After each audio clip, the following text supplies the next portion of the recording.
75 countries on Friday called for global solidarity for vaccine equity at the general debate of the Third Committee of the UN General Assembly.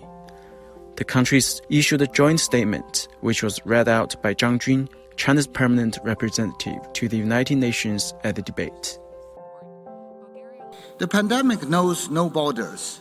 The only solution lies in global solidarity, unity, and multilateral cooperation. We call on all states and stakeholders to strengthen solidarity and international cooperation to contain, mitigate, and overcome the pandemic and its consequences, ensure protection for those most affected, including women, children, youth, the older persons, and persons with disabilities, and take measures to counter misinformation, disinformation, stigmatization, racism, and xenophobia. At this critical time, it's crucial to step up our joint efforts to leave no one behind. We recognize the need to begin treating the COVID-19 vaccine as a global public good and for health. We commend the contributions made by relevant countries and platforms such as ACT, Accelerator, and its vaccine pillar, the COVAX facility for promoting vaccine accessibility and affordability through bilateral and multilateral channels.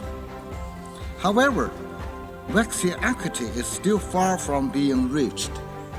The progress on vaccine rollout has been widely uneven and unfair. Many countries, in particular the developing world, still lack adequate access to available and affordable vaccines. We are also worried by a disturbing trend of vaccine nationalism and the stockpiling of vaccine doses beyond need. In that regard, we welcome the WHO's call to prioritize vaccinating the people most at risk around the world who are yet to receive their first dose. We support the Secretary General's call for vaccine equity in order to ensure no country is left behind.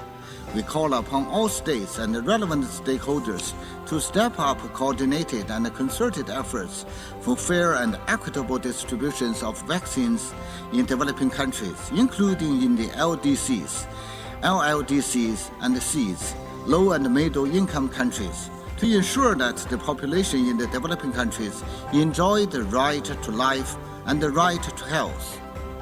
We call on capable vaccine-producing countries to translate their commitment into actions and ensure timely and adequate delivery of vaccine support to receiving countries.